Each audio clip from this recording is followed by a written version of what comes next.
Good morning. I don't know who's here, but you're going. Okay, so that was nice. Came and went. I wanted to check out my. Oh, hi, Tara. Tara, could you do me a huge favor? I don't know if this microphone is actually working, or if the microphone from the computer is working. So I'm just going to test this now. I'm going to I'm talking now. Now I'm going to put the microphone over here. Is there any difference in sound now between what I just did? Hey, Prophecy Seeker, Boker Tov, man. Hey, Bev Gress. Wow, interesting. Bev, no difference. Okay, so that means the microphone's not working. Okay, so I don't have to worry about it. I mean, I'll have to figure that out later, but it's basically just going into like the default microphone on the computer. All right, guys, lots going on. I mean, hey, Erwin, I don't know if you guys are picking up on this, but it's like there's a lot going on. I mean, you hear this thing about 355, about all these movies that are coming out that with the title 355, and that if you take that and turn it upside down, it comes to 322, which is the skull, and I don't go into it, but it's an Illuminati favorite number, 322. People. Anyway, we're battling the same force as we were in Egypt, and this is like so amazing in terms of the Parsha and what's going on in the world. It couldn't be more closely aligned.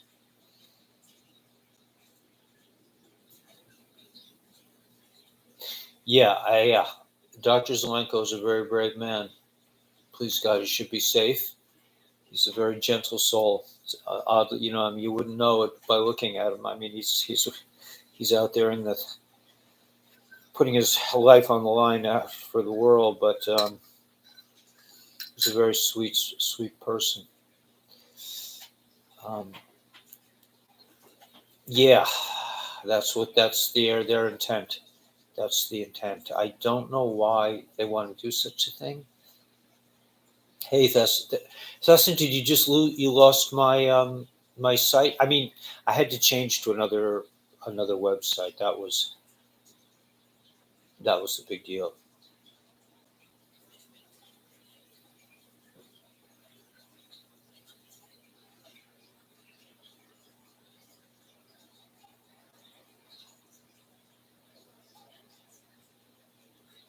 Big moral war coming. Interesting.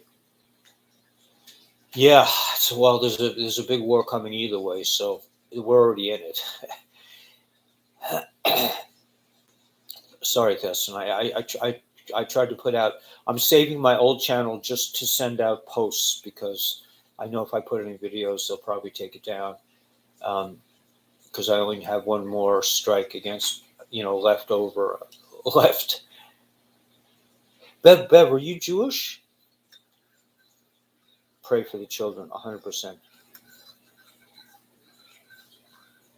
Yeah, the children. I'm not gonna. I don't think I'm health wise. I'm not up to going to Albany. I wish I could.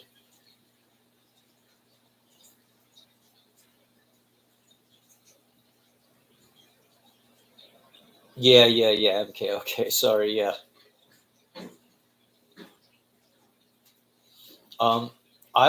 I have high expectations for that speech. I have very high expectations. I don't think it's going to be a revealed high.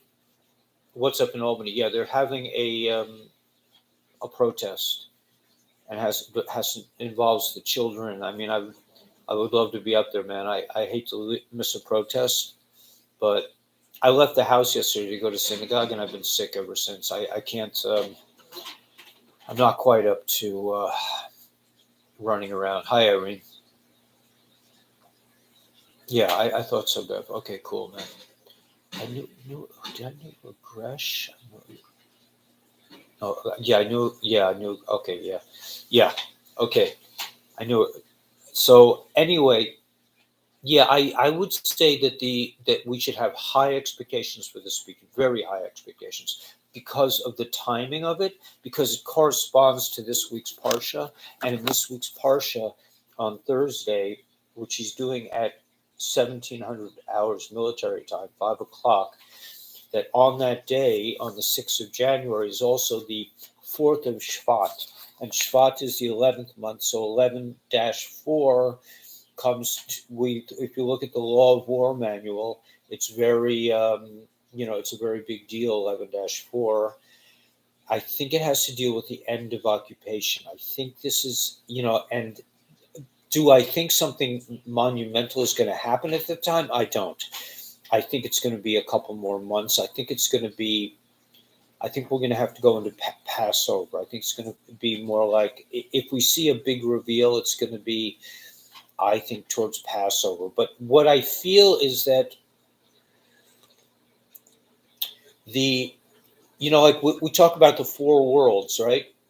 There's the world of Atzilus, which is above everything, the world of Berea, which is like the world of thought, the world of Yetzira,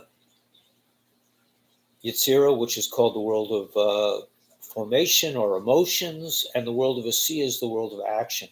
So I think that what's going to happen on September 6th is that things are going to be put into motion. In other words, the ball is going to be, the bull is going to be taken out of the pen. It's going to be like the beginning of the final movement. But I don't think a lot's going to happen. But I think he's going to say things, and I think he's going to say it. Yeah, Serenity Prayer. Yeah, the Serenity Prayer. Yeah, right. Yeah, things are moving very fast. But he's going to say things in code. It's not going to be an overt. What he's going to say is not going to sound earth shattering, but it will be earth shattering. And you have to really analyze in a deep way exactly what words he chooses and how he says it. But I believe it's a very big deal. Why? Because this is the day of the last plague. The plague of the firstborn comes out on January 6th. And then January 7th is when the Jews actually leave. I think they actually leave on January 7th. We'll check that. We'll check that today. But yeah, no, they are. This is definitely a cycle. It's definitely a cycle.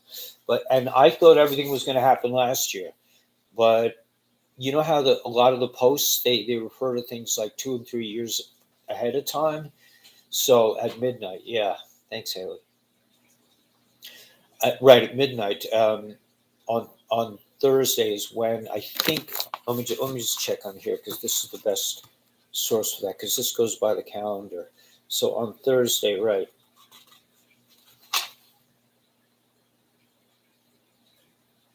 On Thursday, he says he gets everyone together. He says, put a little blood on the doorpost, which is kind of comical. I mean, to think that God doesn't know like who lives where, but the Eternal will pass by. Remember, the Eternal himself, that Hashem himself came to get the Jews out of Israel. He didn't send a malach. He didn't send an angel.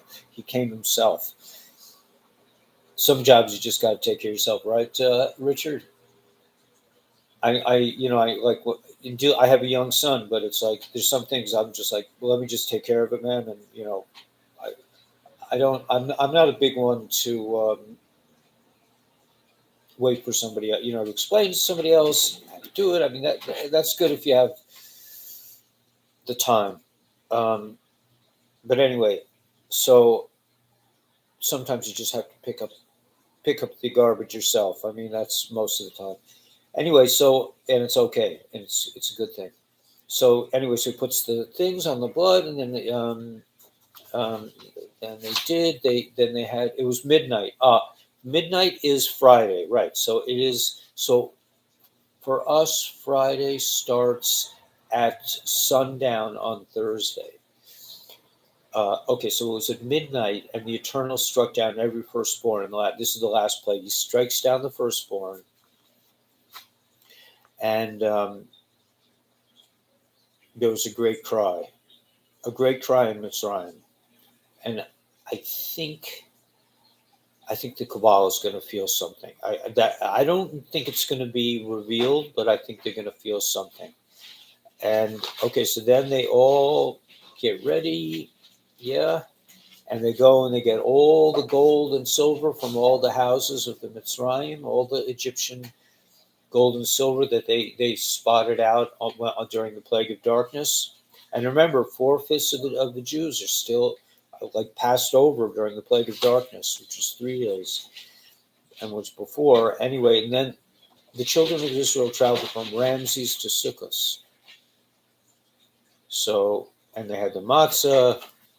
So this all happens on Friday in the Torah portion.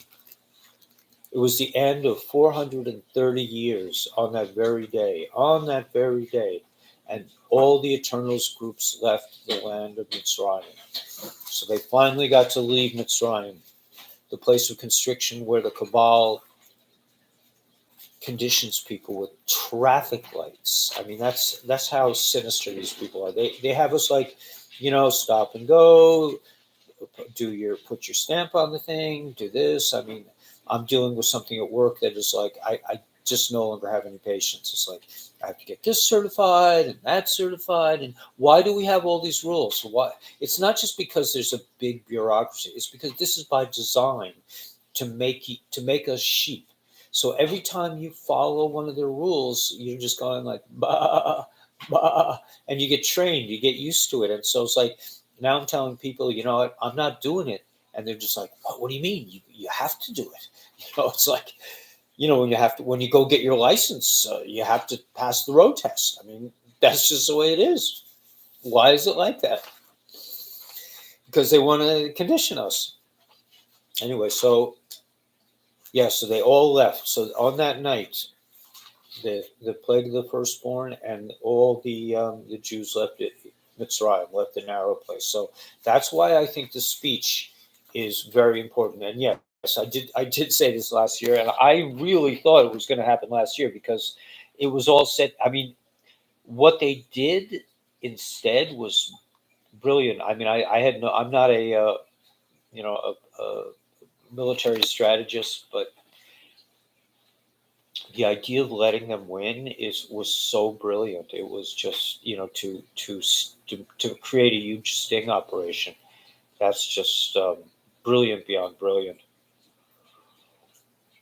And I don't think I don't know of anyone who ahead of time said this is what's going to happen. I don't remember hearing that from any of the great prophets of YouTube.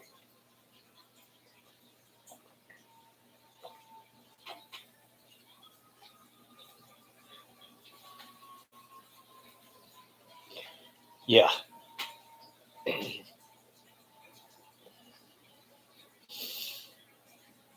Hey, Timothy. Yeah, I know we all go through this like young time when we think we know something. I think they call it sophomore. I remember when I was 19, I knew everything. I knew better than anybody else. I was completely sure of myself, at least sometimes. And then by the time I was 20 or 21, I realized I was completely clueless. Okay, so let's just delve into the parsha of today. But I think there's a lot to look forward to in terms of the news coming up. This is going to be an amazing. I think it's an amazing week. Now, again, I don't think it's going to be an amazing week in terms of like that the Kabbalah is going to be crushed and they're going to surrender and they're all going to, go off on a portal into other planets. I mean, they may be doing that. I think I think there's a lot going on behind the scenes. I think there are all kinds of arrests going on, but that's not public knowledge. Yeah, I don't. I can understand leaving Cali. Yeah, right. I don't even remember. It's been so long, but the inauguration speech.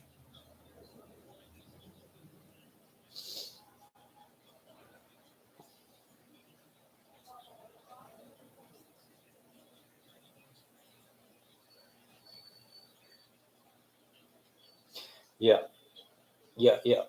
Whatever, man. Yeah, we know it. We know what's going on. We can feel it in our bones. I mean, I can feel like this morning.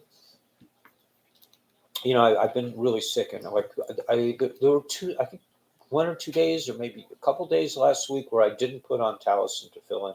I just couldn't. I couldn't get out of off the couch.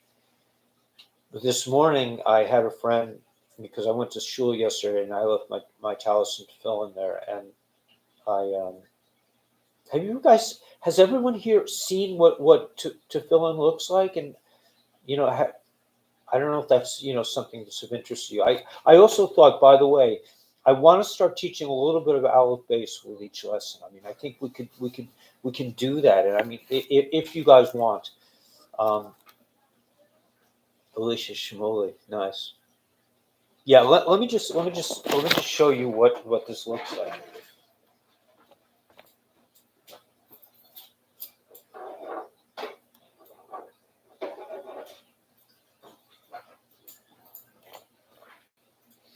So I just want everyone just to be educated, and it's a picture is worth at least 1,000 words. But men, Jewish men, put these things on them every day. These are in two boxes. This is for your arm, and this is for your head. I'm not going to put them on now because I've already put them on for the day. But it says if you put these on in the morning, you're like kind of like you. It's as if you're learning all day, even if you have to go to a job. It's still like you're learning. But I'm going to take this one out. This is the arm one. I'm going to show you if you take it out of the case. It has a little case around it. This is actually. I have two sets of tefillin that I put on every day, but this shows you, what it looks like. It's a little box. See, it has a little box, it has a cover, and Jewish men, religious Jewish men, put this on their arm, like strap it. You strap it on your arm every day, and you put one on your head with these straps and everything. So I just, maybe one day I'll put it on for you guys. But I think it's all, and every part of this means something. Like this little thing has to be laid against here when you put it on your arm. But I just wanted to show you guys when we have these huge straps that go around your arm and around your head, and that's part of every day. But anyway, so the reason I brought these out is to tell you that, yeah, yeah, I'm sure Zelenko has some cool things to say about the Vatican. Um, but the reason I brought this out is because I wanted to tell you that I hadn't put these on yet before we started teaching, and I just, I said, you know what, I have to put my tefillin on because it really makes you feel good. I mean, it's not just like you feel good because you're doing something holy. It's because it really has powerful benefits. And Moses, when he when he saw God from the back, God had these on, and God was able to see the back, this little knot that's on the back that goes on the back of your neck. So God, Moses saw that on God when he was passing by. Remember, God said, "You can only see my back." Anyway, a little aside. Yeah, so it's very important that we do that every day. And when I miss, I really feel depleted.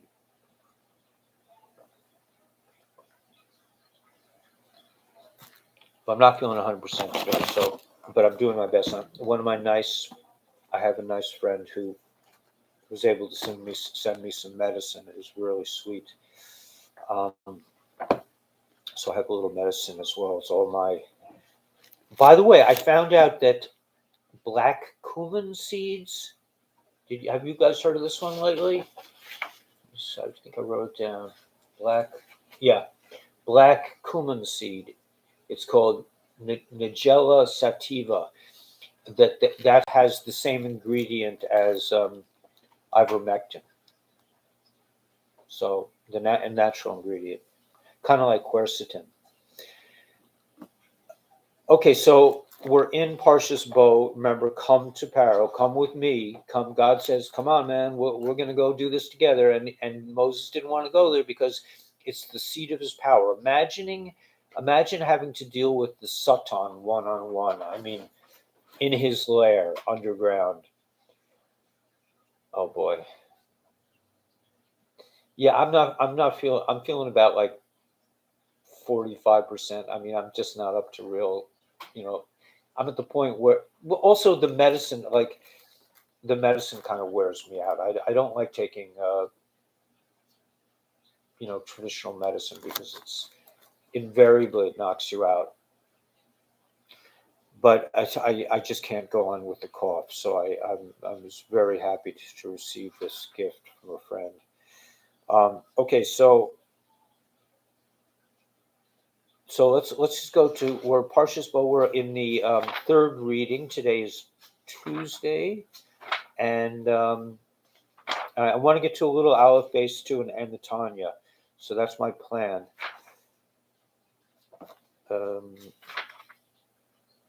Okay, fourth reading, third reading. Okay, so on the 13th of Adar. Now, this is one of the reasons why I say that the speech by itself is not going to have tremendous ramifications, I don't believe, because, I mean, it will have tremendous ramifications, but it won't be felt. Why? Because the actual date of this that we're talking about January 6th, which is the 4th of Shvat, the month of Aquarius, but in the real time, on the 13th of Adar, the last day of darkness, Paro called for Moses and said, go, serve God. Only your flocks and cattle must remain to ensure your return. Even your children may go with you. Moses said, not only will our flocks and our cattle go with us, and this was somebody who was afraid to go and talk to him, but you will even provide us with some of your animals for the feast offering and the scent offering, so that we may offer them up to God, our God.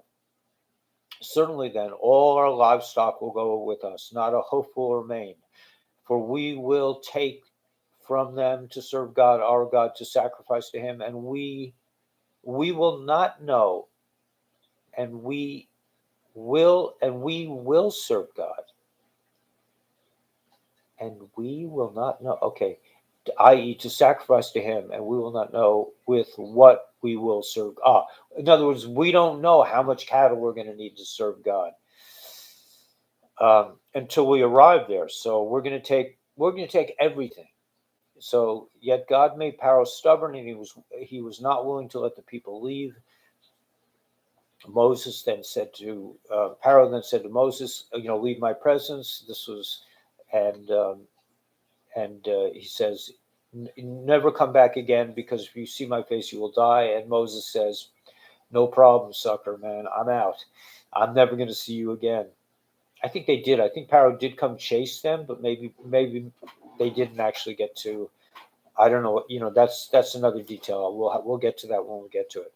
But the 10th plague. Okay, just at that moment, when Moses and Aaron were standing in front of Pharaoh, God said to Moses, one more plague I will send upon Pharaoh and upon Egypt. I will kill every firstborn at exactly midnight on the 15th of Nisan. That's when we celebrate Passover. After that, he will send you forth from this place. And when he sends you all forth, he will actually drive you out of here. So, and please speak to the women and let them request from each man from his friend and each woman from her friend utensils of gold and silver. This way, the forefather Abraham will not be able to accuse me of not fulfilling my promise to enslave his descendants and not promise to enrich them when they leave. So God had already promised that he was going to make them rich. Later, after he left Pharaoh's court, Moses conveyed this instruction to the people, and they carried it out without delay. Since they had inspected the Egyptians' homes during the plague of darkness, they knew where their utensils were and valuables were kept. So if they asked for anything and the Egyptians denied having it, they they could reply that they know where they are, and they know where it's, even where it's kept. God made the Egyptians. Despite this, God made the Egyptians regard the people favorably. The people were okay with them. Moreover, by this time, Moses himself was highly esteemed in Egypt, both by Pharaoh's courtiers and by the people. Pharaoh said, "That day you see my face, you will die." Moses says, "You have spoken correctly."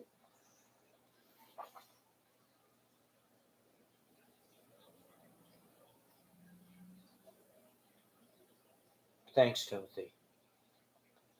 Sorry you're going through this.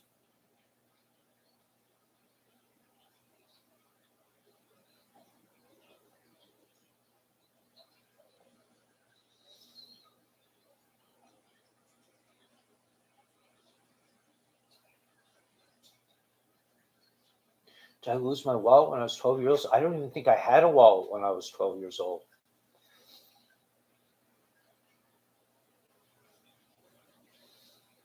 Oh, what I did lose was I lost my part of my coin collection. Yeah, Nigella sativa. Can a woman should not put on tefillin.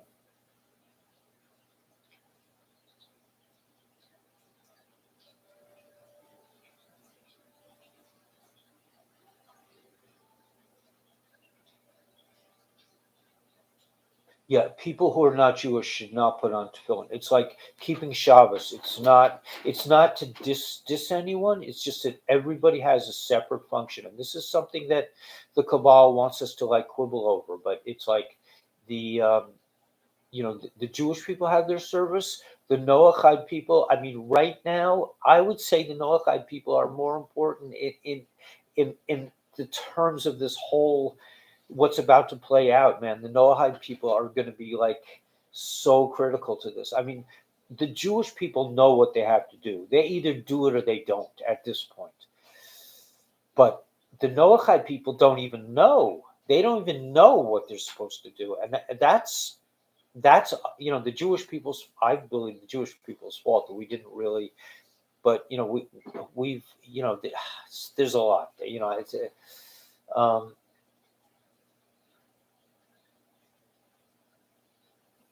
uh-huh.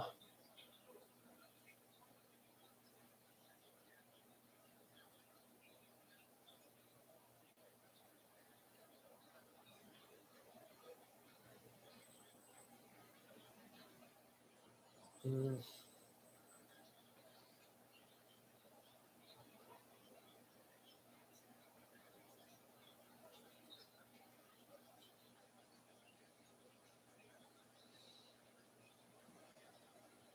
yeah, I don't want to get too. Yeah, I mean, yeah, it's right, but I don't want to get too into it. This is only for Jewish men. I mean, and it's like, I just I want everyone to see it, so you're not like mystified by what is this thing. These things, by the way, cost a fortune. I mean, each set is like, I have two sets. Each set was, a couple $1,000s. It's like a huge investment. Um, but everybody has their service. It's just like we have Kohanim, Kohanim. We have Levium. We have Israelites. Like when it comes to bless the people, I'm a regular Jew. I do not get up on the bima and start singing the Berchas Kohanim. Um, Everybody has their place, and Noahide and Jewish women. I mean, in terms of avoda, the things that a Jewish woman does compared to a Jewish man. I mean, it's not right to say that one is more than the other because they're given their avoda is to do the womanly things that the man really can't do, and the man can do manly things that and it's not like one loses out because I mean my wife davens as much as I do. She just doesn't put on tefillin. I mean, it's not to say that she doesn't pray. She does. Uh,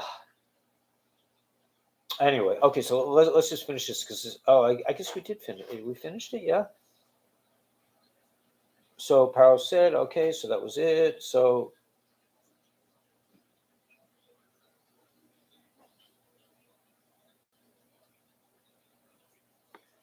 Moses should agree to this.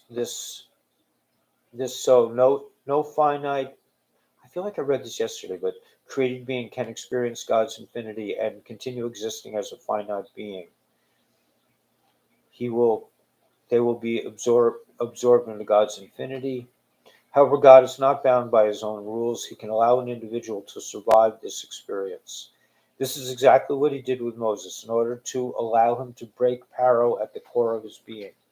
So too, when we banish our own inner Paro, whatever inner stubborn opposition or hostility to holiness we may have, the other obstacles towards living a positive, healthy life will follow suit. So, they're saying once we break, the inner Paro, that all the, a lot of good things will happen as well. Yeah, the 36 tzaddikim. Patricia, did you ever read Andrew Schwartzgard's book, the Last of the Just?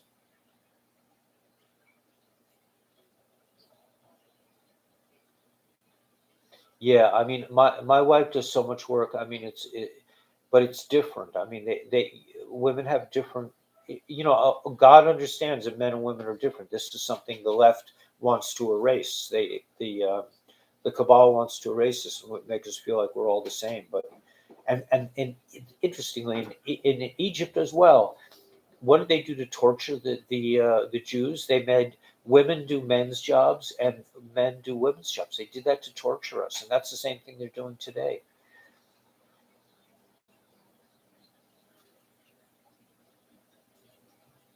Yeah, it's called "The Last of the Just" by Andrew Schwartzgard. It was one of the most profound books. I mean, when I read it before I got religious, and it really made me want to be religious. It really made me feel very attached to Judaism. The idea of 36 hidden tzaddikim, that there are 36 holy people that are hidden in the world at all times, and if anything happens to any one of them, and it's just such a beautiful story. I mean, it's the way it's told. It's a translation from French, I believe. So if you know French, you should get in the original. But if you like me, if you suffer with English, um,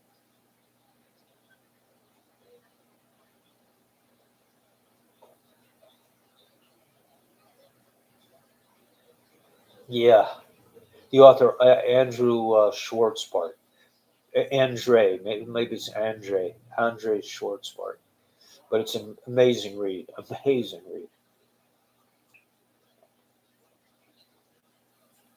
Basically, basically, just to put it in a, I don't want to ruin the book for anyone, but there are 36 hidden tzaddikim, and they go through from like the 1500s all these situations where the Jews were killed out, and how they would do things.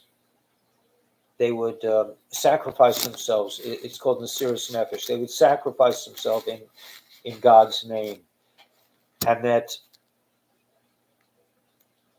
I don't know if I don't want to reel the story, but I just want to say it goes from the 1500s and it goes through the Holocaust, and it's very interesting. It's just like it really makes it real, because the character they focus on is kind of lives in modern times in terms of the Holocaust, and it's just like the way he deals with it is very interesting. Kamikaze style, yeah, yeah. Oh, you already read it, Chaya? It's a profound book. It's just, there are maybe a handful of books that are really like, you know changed my life. I mean, but Yeah, I'm going to try to teach you a little bit of Hebrew. I'm going to do that too. I mean, some of you already know, so it won't be such a big deal. But okay, so but that's we spent a lot of time on the um, on the Chumash, and so I'm going to go into Tanya, and then we'll do a little Hebrew. So the great significance of midnight. We'll do this tomorrow. We're really not up to the midnight part yet, so that's something to look forward to. And you know, again, I encourage you guys to get a copy of this. Now let's try for some Tanya. Tanya again. We're going through what to me is kind of like the heart of Tanya. And then I'll do a little Aleph base for those of you who want. Let's see. Precious bow.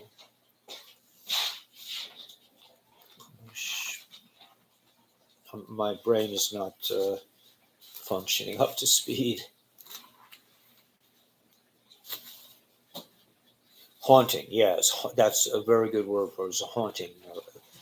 Really, yeah, it was haunting. It's not like a fun read, but it definitely hits home.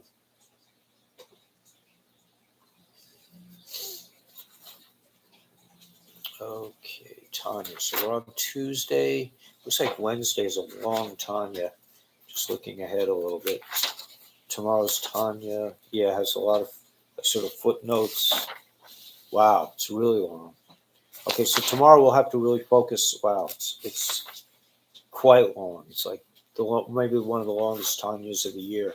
So we'll focus a little more on Tanya tomorrow. Today, they're going to talk about. They're going to finish an item that they started yesterday, which is some people have it easy. They do what's right without a struggle. Good for them. Divine service and leaving one's box, one's finitude, is through the struggle. So it's by going beyond your own comfort zone. That's what really connects you to the big lights. Okay, so in today's Tanya, they talk about the two. They talk about again. Let's see. You can break your nature, do more. Okay, so they talk about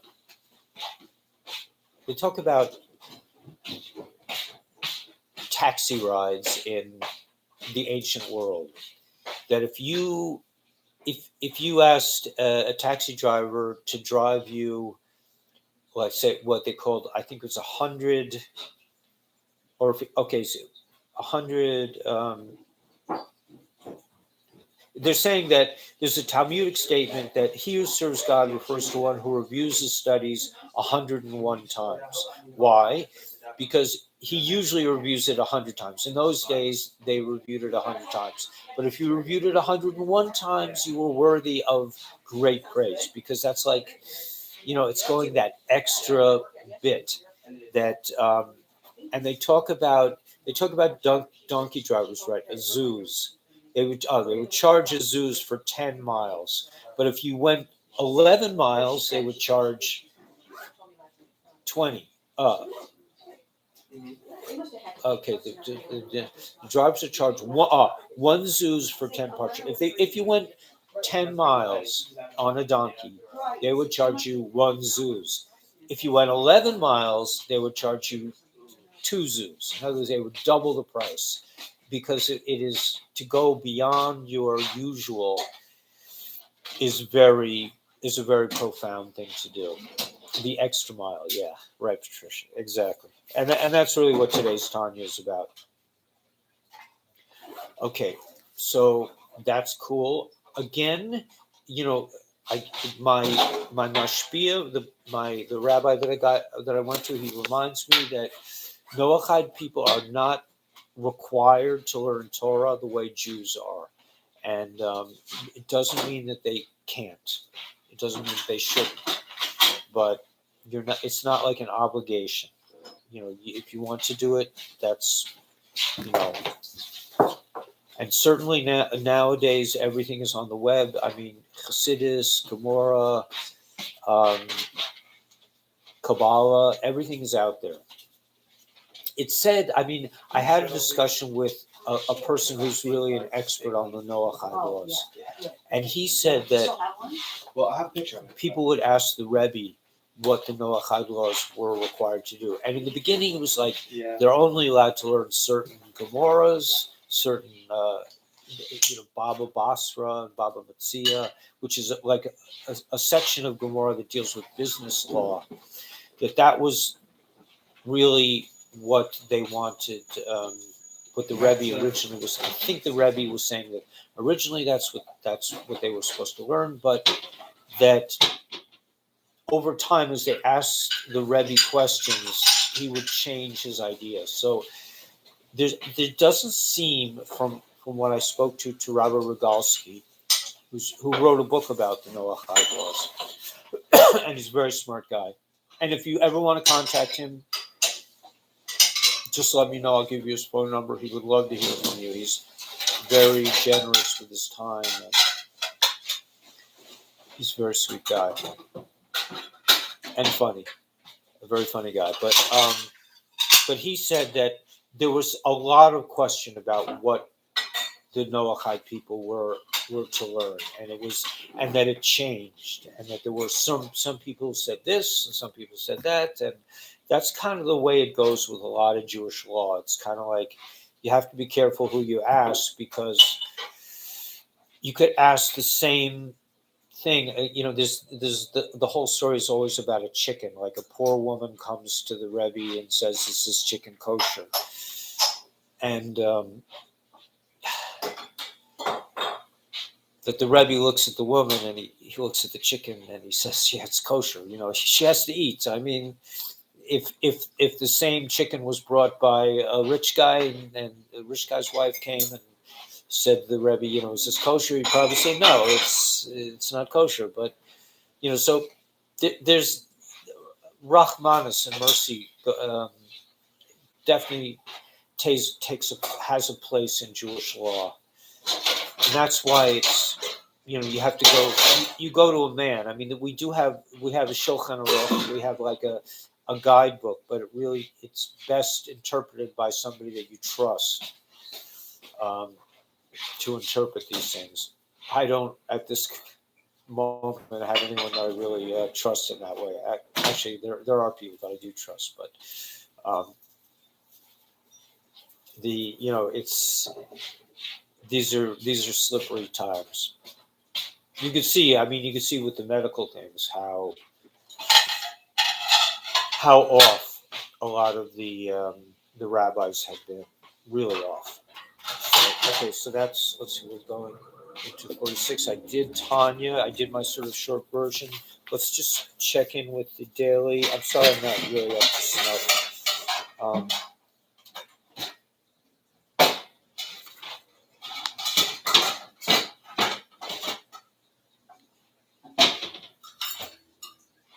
Here's something interesting. Shall I read this? Let's see. Just see how long this is. This kind of fits in with.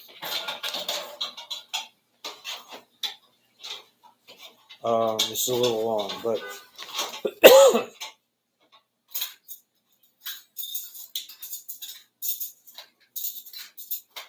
Wow. This is treating illnesses that is not of a serious nature. It is permissible for him to. So we're talking about Jewish law, so this is a good segue into. I haven't tried chopped onions. I've been eating raw garlic. Hey, Karen, no problem. I'm just going to read just a touch of Jewish law. That I don't want to bend the time too much, but it is permissible for him. This is treating illnesses that are not of a serious nature. It is permissible for him to eat or drink any medicine. Similarly, he or any other Jew can apply any other remedy as long as it does not involve the transgression of even a rabbinic prohibition. In other words, you couldn't use a non-kosher thing for medicine. If, however, the transgression of a rabbinic prohibition is involved, only a Gentile is allowed to apply the remedy. So a Gentile could give the remedy to a Jew if it's not kosher. If a rabbinic prohibition is involved with no Gentiles is present, leniency can be shown, and the remedy may be applied by a Jew if he applies it in an unusual manner. So you wouldn't use the same up. So when the vaccination of children by a Gentile doctor is scheduled for the Shabbos, the doctor should be offered payment to postpone the vaccination until afterwards. If he refuses, a Jew should not hold the child, rather a Gentile should do so. Okay, so that's just a little tiny bit of halacha, but I want to get to the, I hope using the V word won't get me in trouble with the authorities. Slaying the intellect. God said to Moshe, if I send one more plague upon Pharaoh and upon Egypt. Oh, I will send one more plague upon Pharaoh and upon Egypt. Allegorically, the term firstborn refers to the intellect, the first faculty of the soul that emerges from our conscious minds. The intellect is followed by the emotions and the faculties of expression. It is self-evident that natural human intellect cannot grasp God's essence. None of us has the capability to fully understand the true nature or essence of God on our own. Nevertheless, we can still grasp God's essence non-intellectually, though through the inner yearning of the heart. In order to reveal this yearning, however, we have to temporarily suspend our intellect in order that it not obstruct our experience of our heart's inner dimension. See, so if the heart could kind of understand godliness, but not with the intellect in its way. Egypt in Hebrew means limitations. In order to completely liberate ourselves from Egypt, that is, from all limitations in our lives that keep us from directly relating to God, the first stage is to slay the Egyptian firstborn, which allegorically refers to temporarily neutralize our limited human intellect. This way, our heart's inner yearning for God can assert itself and energize our lives. Yeah. Well, Haley, don't worry, because I took all those special garlic cloves and I planted every single one of them. But I didn't hold back. So hopefully by next year I'll be able to make good on my promise in spades. Let's hope. I mean, I put a lot of garlic over because I really love garlic. I really need some right now, but I'm going to make it through the next minutes. So now let's, I want to kind of like just see where you guys are holding.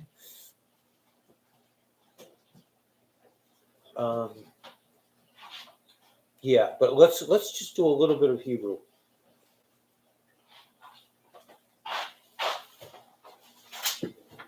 What I can give you now in a really quick way is I can, if I can find my siddur, there it is. What I can give you now, which is probably the most important possession you can have in terms of learning, is the idea that you can learn anything you want, really. And, some people have an easier time of it, but if you really want to do something, nothing, it says nothing can get in the way of human desire. In Kabbalah, it's called Ratzon. It's the second highest level of the soul is like your wants. Okay, so with that said, I'm just going to give you like a quick overview and just tell you that if you're young of mind, that this can be accomplished. It's just a matter of diligence, true diligence. You just have to do it like every day for a certain amount of time.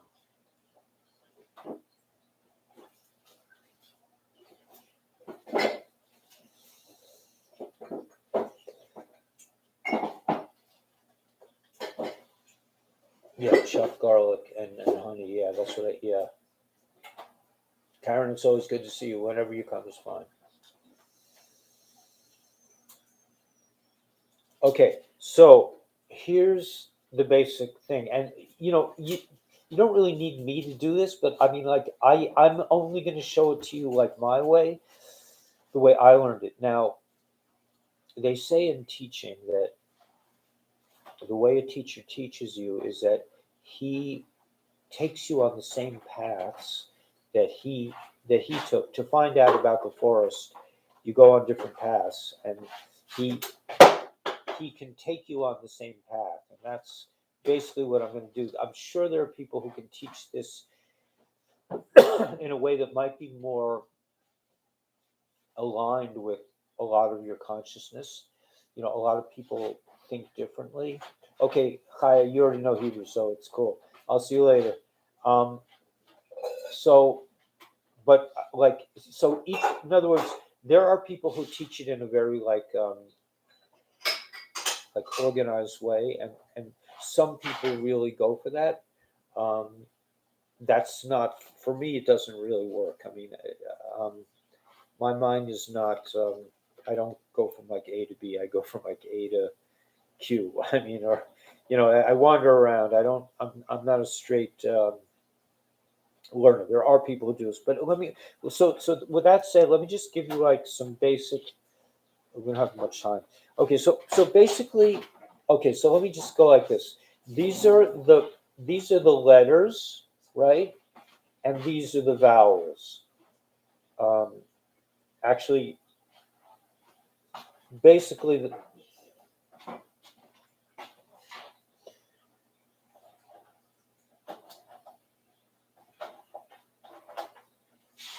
yeah, these are like the vowels, but these are like more than the vowels that you need. I mean, these some of these vowels are just like this is kind of like a stopping mark, like just tells you to stop, and this is like half and half. In the beginning, you don't really need these. These three half and halves, and this one don't really need. Um, the rest of them you do, and they're pretty simple. And some of them are repeating. Like these two sounds, these three dots, and this one are both ooh, or like a U sound. Ooh. Um, this is a sound. I'm just going to go through this. I don't expect you to really know this, but I'm just going to give you an overview. This is like an E sound. This one dot under a letter. Then these are the letters. Now the first letter is Aleph. You probably know that. It sounds like A, but Aleph. And Aleph is a special letter because it doesn't have a sound. It only has the sound of the vowel underneath it. And that's why Aleph is considered a very, in Kabbalah, it's considered a very high holy letter. Actually, I mean, if you look at the shape of it, there's a yud above and a yud below and a vav in between, but that's beyond. Anyway, let's go through the first couple letters. So this is Aleph, this is base, that's B, and you can see but that the shape of the letter is similar to your mouth. But it's like a closed mouth, like a that and vase. That's the same thing without a dot in it. I don't know if you can see that. Without this dot, that's a V sound, vase, and this is a gimel. That's like gimel, like a G, and this is like a D. Daled, hey, vav. So those are the first letters you would learn. I was going to tell you three letters, and I told you all of them. But so Aleph, base, gimel, Dalet, hey, vav. Those are the first letters. Now,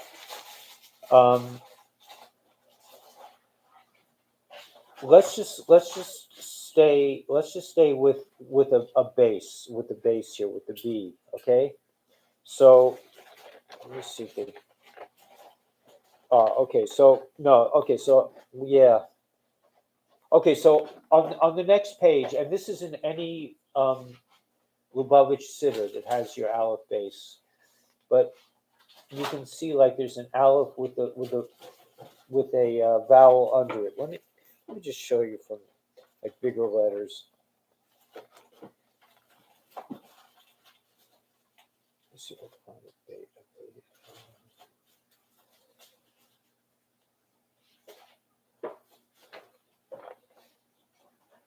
Okay, so let me try.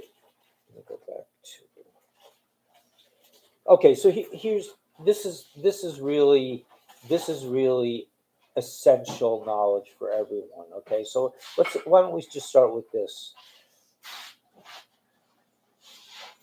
Is there even a base here? No, I don't see any bases.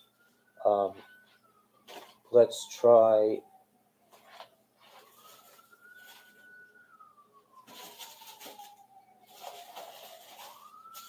Um,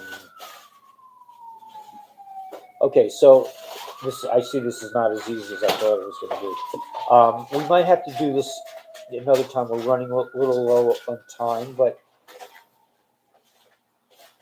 I can see. Okay, so let's just look at B'nai. Okay, so here's a base. So, but it has this sort of like short thing. I don't know if you can see that. There's a base. I don't know if it's coming through upside down through this.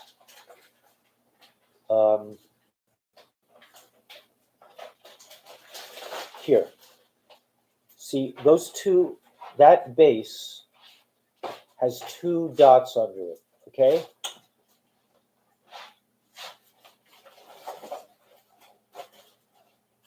Yeah, it's harder, but the truth is that prayer Hebrew, you're not, it's not really a spoken language anyway.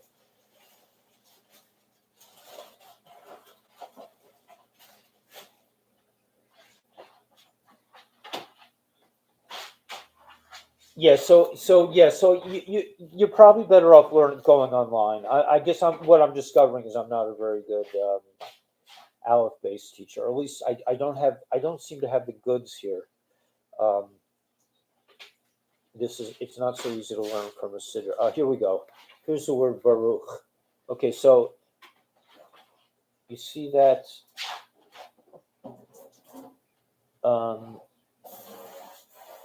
You see this base here. That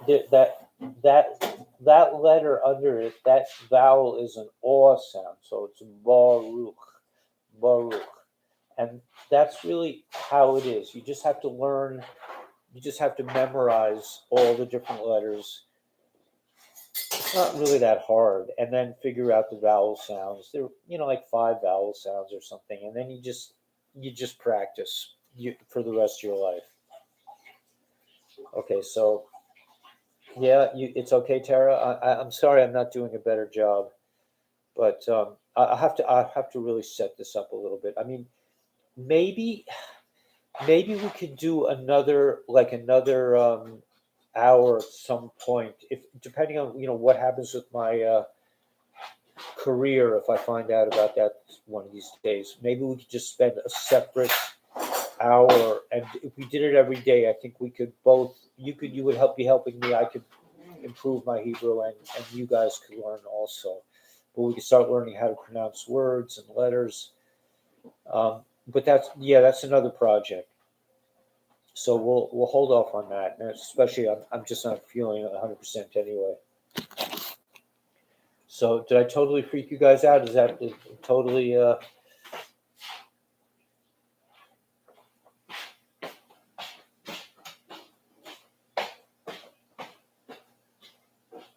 The spikes? I'm not sure what you mean by the spikes. Yeah, it's probably helped to reach. Yeah. Now, is it worth doing this? I mean, that's the question you have to ask yourself. I mean, they're definitely holy letters, and you might be, in a way, doing yourself even more of a service just to examine the letters in terms of the Kabbalah of them. If you find yourself. How do we use Patreon? Yeah, you know what, Prophecy Seeker, I'm trying to figure that out myself. But I have a few members. I have to like once my mind clears. I'm just not feeling. I intend to get to Patreon. I told the people who joined that I will get to it, and I just have to figure because I'm not really making enough at this point. But that could change. When I retire, I'll be getting another income, so it won't be such an issue.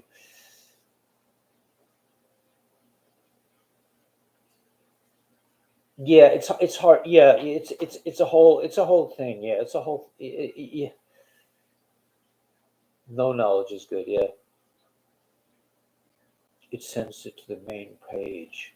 Ah, okay. I'll check that out. Thank you. Okay, I'll check out my Patreon. Okay, that's a big that helps him a lot. Page, prophecy seeker. I had that problem with my course for a while, but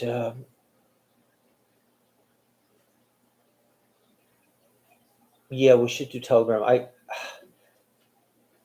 Yeah, there's a lot we want to do. Yeah, we could really expand this and make this a better community.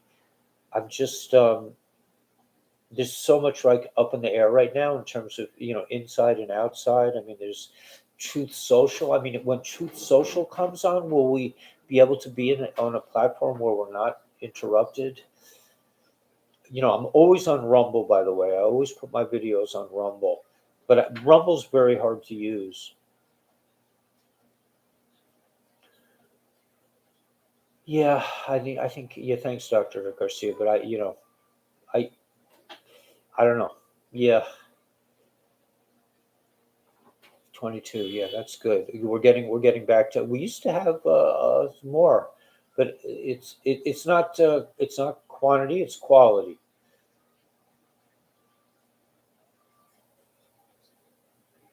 Thank you, thank you. So, but I have to change the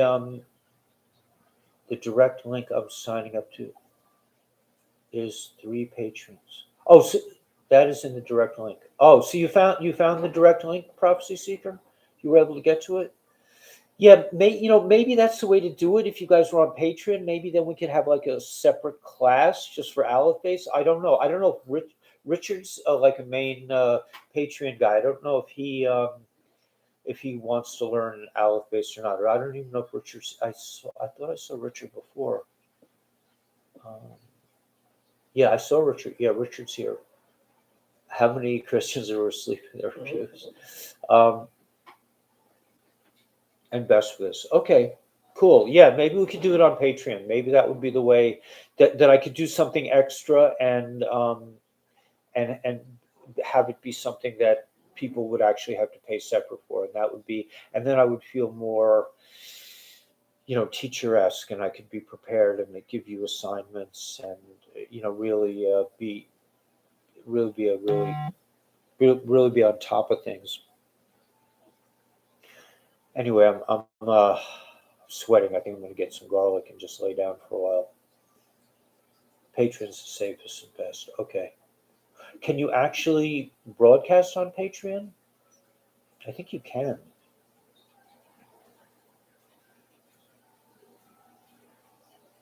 A guide to the perplexed. Yeah, that's very. With the Noahide world, say, "Oh, God bless you, Patricia." That's great.